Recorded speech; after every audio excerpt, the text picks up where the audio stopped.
Hi hello ನಮಸ್ಕಾರ, welcome to my channel. ನಾನು ನಿಮ್ಮ ಸಖಿ ಅಭಿಲಾಷ, ಮೈಸೂರಿನಿಂದ. ಹೊಸ ವರ್ಷಕ್ಕೆ ನನ್ನ ಹೊಸ ಪ್ರಯತ್ನ. ಇನ್ ಮುಂದೆ ಪ್ರತಿ ಶುಕ್ರವಾರ ಮಹಿಳೆಯರ ಬಗ್ಗೆ, ಅದರಲ್ಲೂ ವುಮೆನ್ ಎಂಪವರ್ಮೆಂಟ್ ಬಗ್ಗೆ ಮಾತಾಡೋಣ ಅಂತ ಅನ್ಕೊಂಡಿದ್ದೀನಿ.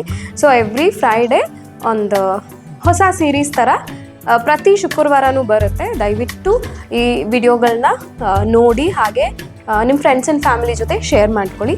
ಅದರ ಮೊದಲನೇ ಎಪಿಸೋಡ್ನ ನಾನು ಇವತ್ತು ಹಂಚ್ಕೊಳ್ತಾ ಇದ್ದೀನಿ. ಏನು ಅಭಿಲಾಷ ಸಡನ್ ಆಗಿ ಈ ಥರ ಎಲ್ಲ ಮಾತಾಡ್ತಾ ಇದ್ದೀರಾ, ವುಮೆನ್ ಎಂಪವರ್ಮೆಂಟ್ ಅಂತೆಲ್ಲ ಹೇಳ್ತಾ ಇದ್ದೀರಾ ಅಂತ ಅನ್ಕೋಬೇಡಿ. ಆ್ಯಕ್ಚುಲಿ ಈ ಒಂದು ಟಾಪಿಕ್ ಬಗ್ಗೆ ನಾನು ಒಂದು ತುಂಬಾ ದಿವಸದಿಂದ ಅನ್ಕೊಳ್ತಾ ಇದ್ದೆ. ವುಮೆನ್ ಎಂಪವರ್ಮೆಂಟ್ ಬಗ್ಗೆ ನಾವು ಮಾತಾಡಬೇಕು, ನನ್ನ ವಿಡಿಯೋದಲ್ಲಿ ನಾನು ಏನೇನು ತಿಳ್ಕೊಂಡಿದ್ದೀನಿ ಅದನ್ನೆಲ್ಲ ಶೇರ್ ಮಾಡಬೇಕು, ಹಾಗೆ ಬೇರೆ ಹೆಣ್ಮಕ್ಳಿಗೆ ಸಪೋರ್ಟ್ ಮಾಡಬೇಕು, ಈ ಥರ ಎಲ್ಲ ವಿಷಯಗಳು ಇತ್ತು. ಅದನ್ನ ಮಾಡಬೇಕು ಅಂತ ಅನ್ಕೊಳ್ತಾ ಇದ್ದೆ. ಬಟ್ ಇದು ತುಂಬಾ ಬಿಗ್ ಟಾಪಿಕ್, ಒಂದೆರಡು ವಿಡಿಯೋದಲ್ಲಿ ಕವರ್ ಆಗಲ್ಲ. ಎರಡನೇದು ಅಂತ ಹೇಳಿದ್ರೆ, ನನಗೆ ಇದ್ರ ಬಗ್ಗೆ ಸ್ವಲ್ಪ ರಿಸರ್ಚ್ ಮಾಡೋದಕ್ಕೆ, ಇದ್ರದ್ದು ಸ್ಕ್ರಿಪ್ಟ್ ಮಾಡ್ಕೊಳ್ಳಿಕ್ಕೆ ಅದಕ್ಕೂ ಸ್ವಲ್ಪ ಟೈಮ್ ತಗೊಂಡೆ. ಪ್ಲಸ್ ನನ್ನ ಕೆಲವೊಂದು ಪರ್ಸ್ನಲ್ ರೀಸನ್ನಿಂದ ನಾನು ಪ್ರೀವಿಯಸ್ ಡೇಸಲ್ಲಿ ಸ್ವಲ್ಪ ಬ್ಯುಸಿ ಆಗಿಬಿಟ್ಟಿದ್ದೆ. ಸ್ವಲ್ಪ ಮೆಡಿಕಲ್ ಎಮರ್ಜೆನ್ಸಿ ಇದ್ದ ಕಾರಣ ನಾನು ಅಷ್ಟೊಂದು ಇದಕ್ಕೆ ಒತ್ತು ಕೊಡೋಕ್ಕಾಗಲಿಲ್ಲ. ಸಾಕಷ್ಟು ಇದಕ್ಕೆ ಹೊತ್ತು ಕೊಡೋಕ್ಕಾಗಲಿಲ್ಲ.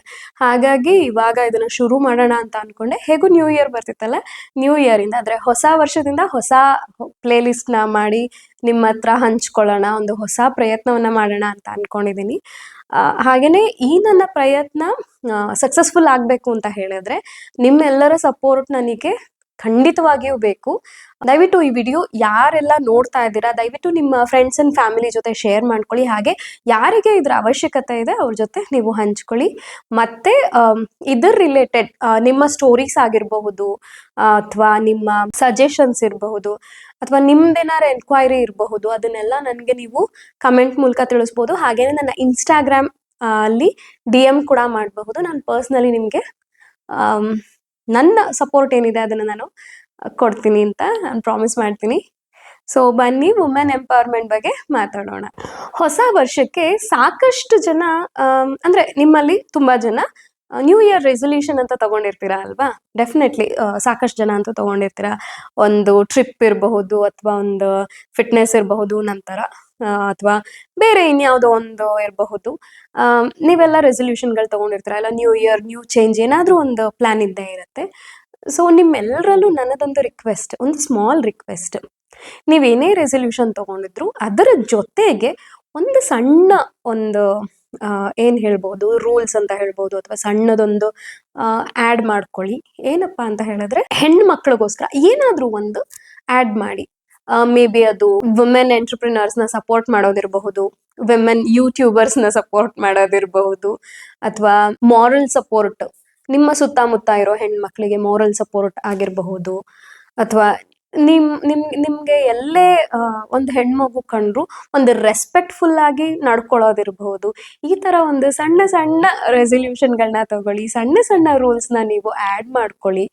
ಸೊ ದಟ್ ನಮ್ಮ ಸುತ್ತಮುತ್ತ ಇರೋ ಹೆಣ್ಮಕ್ಳಿಗೆ ಈ ಥರ ಎಲ್ಲ ನಾನು ಯಾಕೆ ಹೇಳ್ತಾ ಇದ್ದೀನಿ ಅಂದರೆ, ಹೆಣ್ಣು ಮಕ್ಕಳು ಅದು ಯಾವುದೇ ಜಾತಿ ಆಗಿರಬಹುದು, ಯಾವುದೇ ಒಂದು ಫಿನಾನ್ಷಿಯಲ್ ಸ್ಟೇಟಸ್ ಇರಬಹುದು.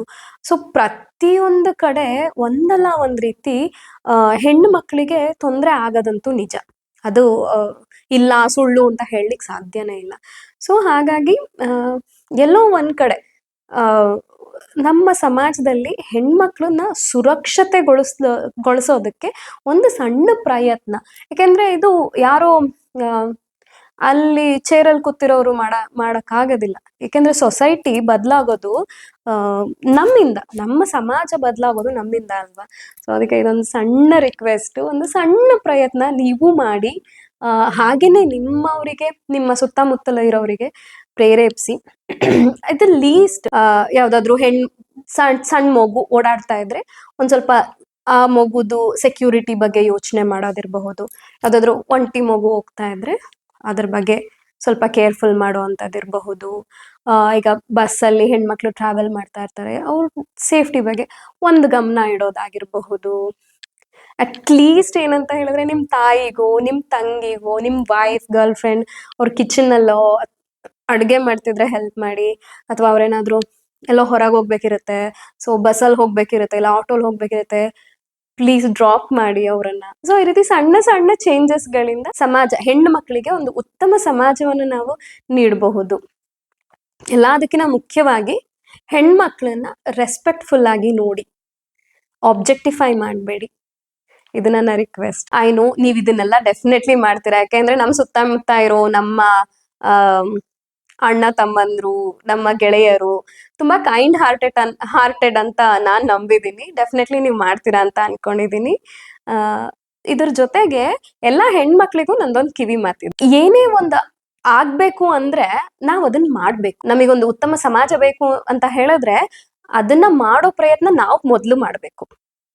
ಮನೆಯಲ್ಲಾಗಿರ್ಬೋದು, ಹೊರಗಾಗಿರ್ಬಹುದು, ನಮ್ಮನ್ನ ನಾವು ಸಕ್ಷಮರನ್ನಾಗಿ ಮಾಡ್ಕೊಂಡಾಗ ಮಾತ್ರ ನಾವು ಹೊರಗೆ ಉತ್ತಮ ಸಮಾಜವನ್ನ ನಿರ್ಮಿಸೋದಕ್ಕೆ ಸಾಧ್ಯ ಆಗೋವಂಥದ್ದು. ಇದ್ರ ನಿಟ್ಟಿನಲ್ಲಿ ನಾವ್ ಏನೇನ್ ಮಾಡ್ಬೋದು, ಹೆಣ್ಮಕ್ಳು ಏನೇನ್ ಮಾಡ್ಬೇಕು? ಮೊದಲನೇದು ಶಿಕ್ಷಣ. ಮುಂಚಿನಷ್ಟು ಇವಾಗ ಏನ್ ಹೇಳ್ಬೋದು, ಭೇದ ಭಾವ, ಲಿಂಗ ಭೇದ ಭಾವ ಎಲ್ಲ ಇಲ್ಲ ಅಂತ ಅನ್ಕೊಳ್ತೀನಿ.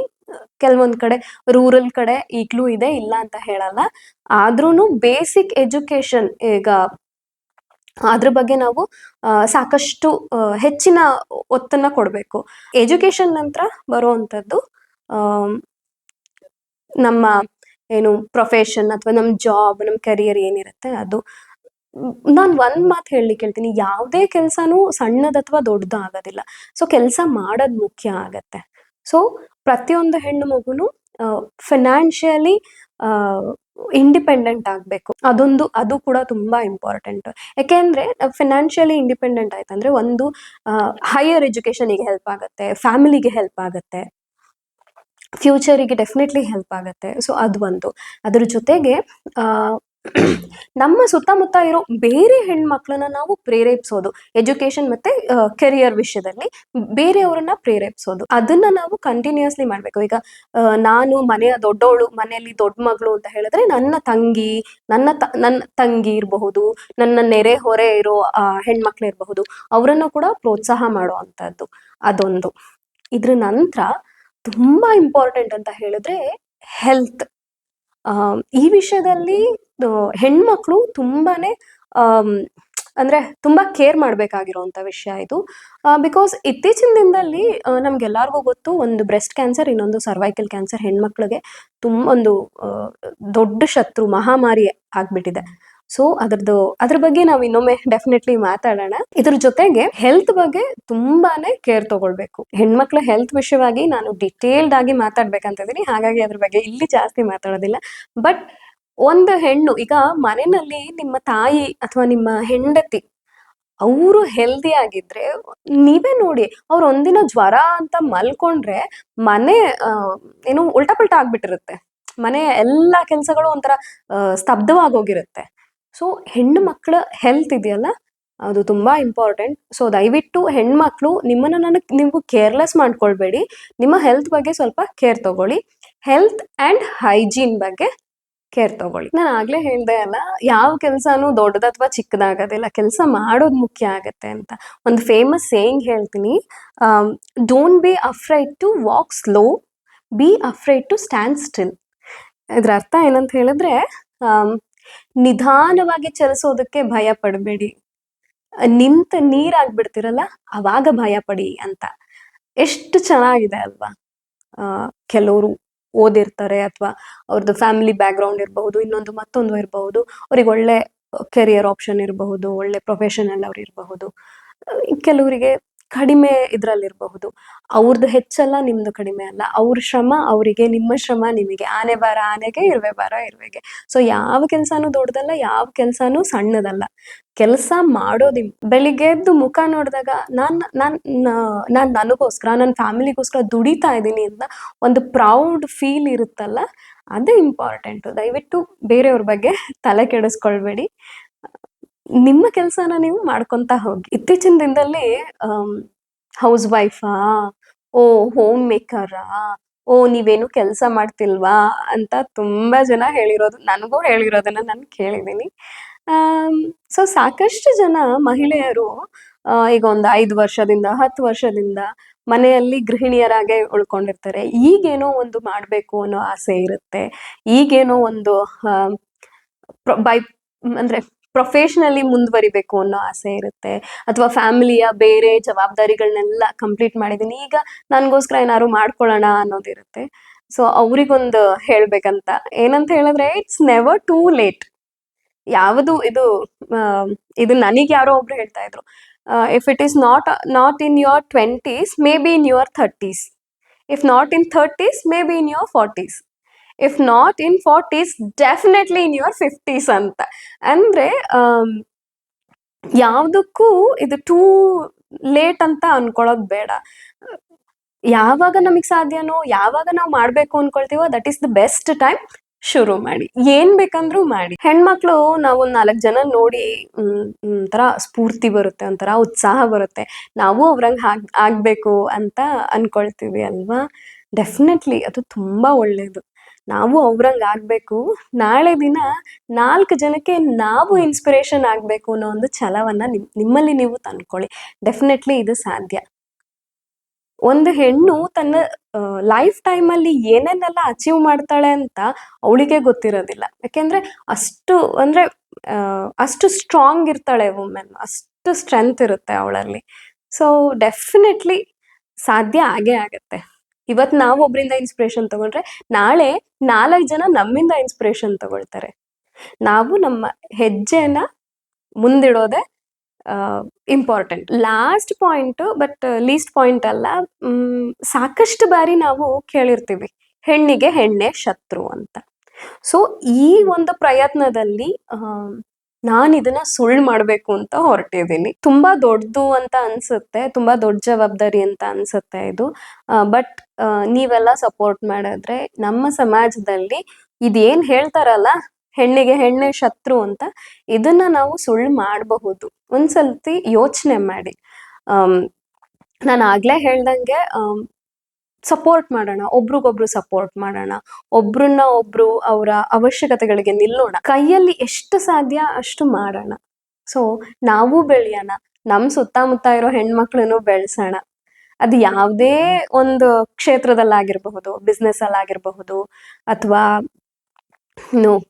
ಯಾವ್ದಾದ್ರು ಜಾಬ್, ಕರಿಯರ್, ಎಜುಕೇಶನ್, ಯಾವುದೇ ರೀತಿ ಆಗಿರಬಹುದು. ಸೊ ಪ್ರತಿಯೊಂದರಲ್ಲೂ ಒಬ್ರನ್ನ ಒಬ್ರು ಸಪೋರ್ಟ್ ಮಾಡೋಣ. ಹಾಗೇನೆ ಒಂದು ಉತ್ತಮ ಸಮಾಜಕ್ಕೆ, ಅಂದ್ರೆ ನಮ್ಮ ನೆಕ್ಸ್ಟ್ ಜನರೇಷನ್, ಈಗ ನಾನು ಹೇಳದ್ನಲ್ಲ, ನನಗೆ 2 ಹೆಣ್ಮಕ್ಳು, ನಿಮ್ಗೆಲ್ಲಾರ್ಗೂ ಗೊತ್ತಿರೋ ಹಾಗೆ. ಸೊ ನನ್ನ ಮಕ್ಕಳಿಗೆ ನಾನು ಏನ್ ಕೊಟ್ಟು ಹೋಗ್ತಾ ಇದ್ದೀನಿ ಅಂದ್ರೆ, ಏನ್ ಕೊಟ್ಟು ಹೋಗ್ಬೇಕು ಅಂತ ನನ್ನ ಕೇಳಿದ್ರೆ, ನಾನೊಂದು ಉತ್ತಮ ಸಮಾಜವನ್ನ ಕೊಡ್ಬೇಕು ಅನ್ನೋದು ನನ್ನ ಆಸೆ.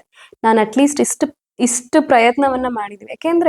ಯಾಕೆಂದ್ರೆ ಒಂದ್ಸತಿ ಹಿಂದೆ ತಿರುಗಿ ನೋಡಿ, ನಮ್ಮ ಅಜ್ಜಿ ಪಟ್ಟಂತ ಕಷ್ಟಗಳನ್ನ ನಮ್ಮಮ್ಮ ಪಟ್ಟಿಲ್ಲ, ನಮ್ಮಮ್ಮ ಪಟ್ಟಂತ ಕಷ್ಟಗಳನ್ನ ನಾವು ಪಟ್ಟಿಲ್ಲ. ಯಾಕೆಂದ್ರೆ ಅವರು ಒಂದೊಂದು ರೂಲ್ಸ್ನ ಬ್ರೇಕ್ ಮಾಡಿರಬಹುದು, ಅವರು ಏನ್ ಹೇಳ್ಬೋದು, ಕಾಲಕ್ಕೆ ತಕ್ಕಂತೆ ಬದಲಾವಣೆಗಳಾಗಿದೆ. ಆ ರೀತಿ ಈಗ ನಮ್ಮ ಜವಾಬ್ದಾರಿ ಇದು. ನಮ್ಮ ನೆಕ್ಸ್ಟ್ ಜನರೇಷನ್ ಏನಿದೆ, ಅವರಿಗೆ ಒಂದು ಇದಕ್ಕಿಂತ ಬೆಟರ್ ಸೊಸೈಟಿಯನ್ನ ಕೊಡ್ಬೇಕು. ನನ್ನ ಈ ಯೂಟ್ಯೂಬ್ ಜರ್ನಿ ಶುರು ಆಗಿದ್ದೆ ಈ ತರ ಒಂದು ಯಾವುದೋ ಸಣ್ಣ ಇನ್ಸಿಡೆಂಟ್ ಇಂದ. ಸೊ ಇದನ್ನ ಒಂದು ಕಾರ್ಯರೂಪಕ್ಕೆ ತರೋದಕ್ಕೆ ನನಗೆ ಎಷ್ಟು ಟೈಮ್ ಬೇಕಾಯ್ತು. ಬಟ್ ಇನ್ಮುಂದೆ ಸಾಕಷ್ಟು ರೀತಿಯಲ್ಲಿ ನಾನು ಇದಕ್ಕೆ ಒತ್ತು ಕೊಡ್ತೀನಿ, ಹಾಗೆ ನನ್ನ ಸಪೋರ್ಟ್ನ ಕೊಡ್ತೀನಿ. I am here to support my family, ಅಂದ್ರೆ ನನ್ನ ಯೂಟ್ಯೂಬ್ ಫ್ಯಾಮಿಲಿ. ಅಂದ್ರೆ ಯಾವುದೇ ಒಂದು ಕ್ಷೇತ್ರದ ಹೆಣ್ಣು ಮಕ್ಕಳಿರಬಹುದು, ನಾನು ಅವ್ರನ್ನ ಸಪೋರ್ಟ್ ಮಾಡ್ತೀನಿ. More love, more strength and big support to all my lovely ladies. ನಿಮ್ಮೆಲ್ರಿಗೂ ಮತ್ತೊಮ್ಮೆ ಹೊಸ ವರ್ಷದ ಹಾರ್ದಿಕ ಶುಭಾಶಯಗಳನ್ನ ಹೇಳ್ತಾ ಈ ವಿಡಿಯೋನ ಇಲ್ಲಿಗೆ ಮುಗಿಸ್ತಾ ಇದ್ದೀನಿ. ಮುಂದಿನ ಶುಕ್ರವಾರ ವುಮೆನ್ ಎಂಪವರ್ಮೆಂಟ್ ಬಗ್ಗೆ ಇನ್ನಷ್ಟು ಮಾತಾಡೋಣ. Till then, take care.